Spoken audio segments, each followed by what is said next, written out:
l'étude de Luc 2. Donc, Luc chapitre 2. Mon verset rima est Luc 2, verset 11. C'est qu'aujourd'hui, dans la ville de David, il vous est né un sauveur qui est le Christ, le Seigneur. Mon explication par rapport à ce verset. Donc, c'est ma parole rima parce qu'à partir de cette naissance, le Fils de Dieu a abandonné ses richesses, sa stature et sa gloire pour venir me sauver. À partir de cette naissance, Dieu m'a montré à quel point il m'aimait et qu'il tenait à moi, à quel point il comptait, à quel point je comptais pour lui. À partir de cette naissance, j'avais déjà la victoire et l'autorité sur l'ennemi. Et que cette naissance m'a permis d'avoir un sauveur et un Seigneur qui est Jésus. Mon enseignement, c'est que Dieu accomplit ses promesses et ses prophéties.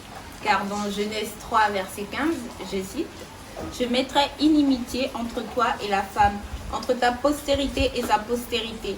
Celle-ci t'écrasera la tête et tu lui blesseras le talon. » Genèse 3, verset 15. Donc, dans ce verset, je réalise que Dieu avait déjà prophétisé la naissance de Jésus-Christ, qui était, qui est la solution pour l'humanité. Je peux te dire que peu importe le temps que cela prend pour que Dieu accomplisse les promesses qu'il t'a faites, il le fera.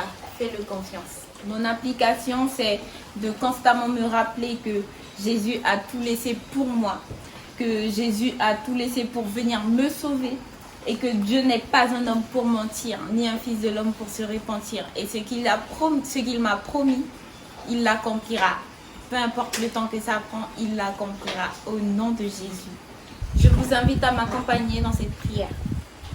Je prie pour que nous ayons la révélation de l'amour de Dieu au travers de Christ pour nous, au nom puissant de Jésus-Christ. Et que nous reconnaissons que Jésus-Christ est notre Seigneur et notre Sauveur, qu'il a abandonné sa stature, sa gloire pour venir nous sauver au nom puissant de Jésus-Christ. Seigneur, donne-nous de te faire confiance et de s'attendre à toi, car tu n'es pas un homme pour mentir, ni un fils de l'homme pour se repentir. Ce que tu nous as promis, tu l'accompliras au nom puissant de Jésus-Christ. Amen.